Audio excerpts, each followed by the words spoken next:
Last stop po namin dito sa Binhi Philippine Cultural Adventure in Angeles City, Pampanga, and we arrived here at around 4 p.m. At Binhi Philippine Cultural Adventure, their vision is to be the premier destination for immersive cultural experiences where individuals of all ages come together to explore the richness of Filipino heritage through dances, music, and traditional games.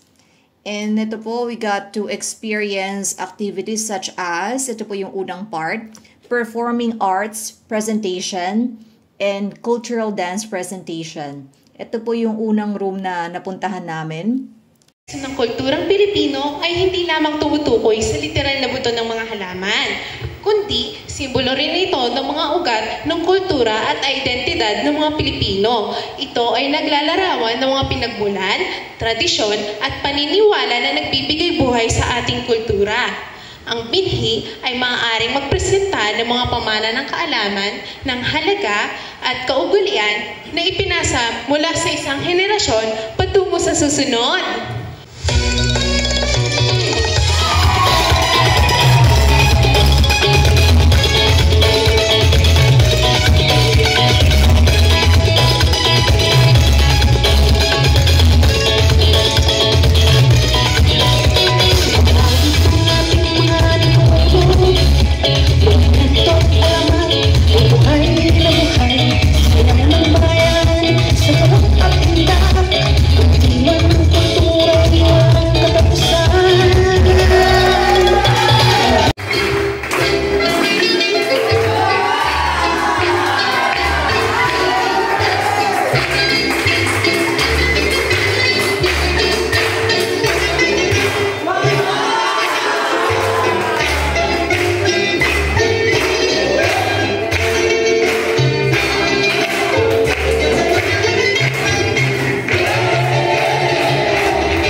Ayan po, so inabot siya siguro ng mga 30 minutes kasi maraming dances yung pinakita nila, iba't ibang klase. Diyan daw po, sa harap ng mga nape-perform, diyan pwede maupo, naka-Indian seat yung mga magtutour. Then dito naman po sa kasunod na room, dito namin nakita yung mga kagamitang Pinoy, yung mga old na mga ginamit noon, mga palayok, and then meron din dito yung parang about history, and yung mga festival sa Pampanga, And all of these are made of recyclable materials daw po. And yung mga decorations dyan, nakita ko nga, made of mga karton, mga cardboard. Sa third room naman po, dito naman po yung MTRCB approved short film screenings. 10 minutes po ito, film about climate change or kung paano yung matutulungan yung environment. Ito naman po, lumabas na kami dun sa main building nila.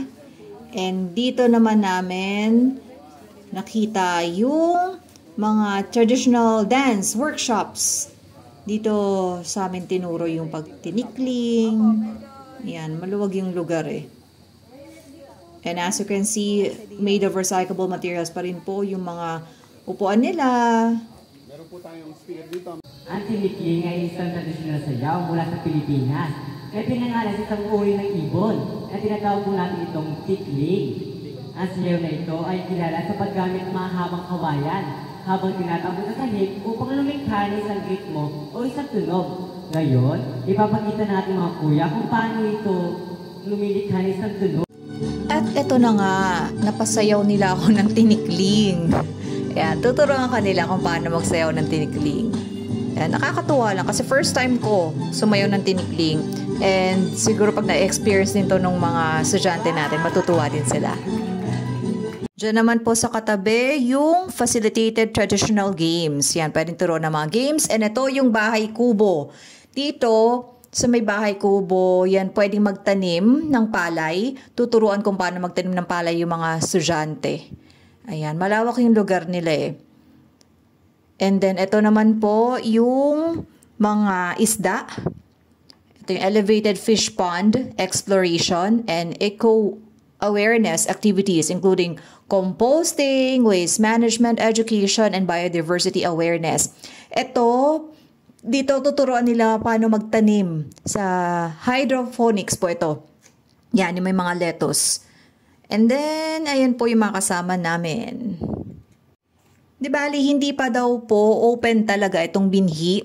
If I'm not mistaken, ang opening nila is September 18. Meron din sila dito magkakaroon ng snack area. Ginagawa pa lang siya, malapit na din matapos. Nung nakita namin, hindi ko lang na-videohan.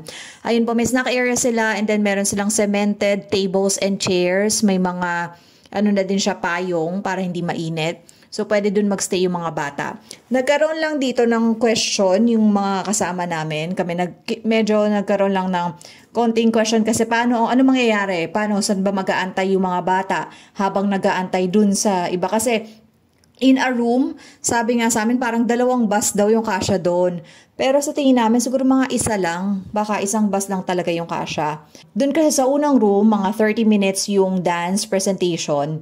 And then after nun, pupunta na sa second room. So pagpunta na second room, doon naman papasok yung kasunod na bus ng mga estudyante. Yung interval niya, doon medyo nagkaroon ng issue paano yung interval niya. Kaya in-explain ng lalaki na sunod-sunod lang. So kung halimbawa, bus number 1, sa room number 1, after doon, room number 2. And then yung bus number 2 naman, pupunta sa room number 1. Tuloy-tuloy lang siya. And malawak naman yung space niya kasi itong lugar is ilang hectares din siya. 2.6 hectare land and meron dong space para sa mga bus. Mukhang maganda siya kasi sabi nga nung isang principal na kasama namin, parang ang ganda nung idea nung may-ari. Kasi alam niyo yun, di ba, normally kung business, parang yan, milk tea na lang. Pero yung may-ari nito, naisip niya na ganito, na i-promote pa yung cultural heritage ng Philippines. Nung nakita ko nga po na nag-perform yung mga kabataan, ng mga traditional dance, naisip ko agad yung yung buwan ng wika natin. Nasayang, sana napanood ko to before pa yung buwan ng wika para nagkaroon ako ng idea sa mga pwedeng gawin. Kasi ang gaganda ng presentation nila. And it's not every day that we get to see this kind of presentations, lalo na sa mga kabataan natin ngayon na puro social media lang, puro cellphone and gadgets na lang. Hindi na nila alam yung about the Filipino heritage. Kaya napakaganda ng lugar na to.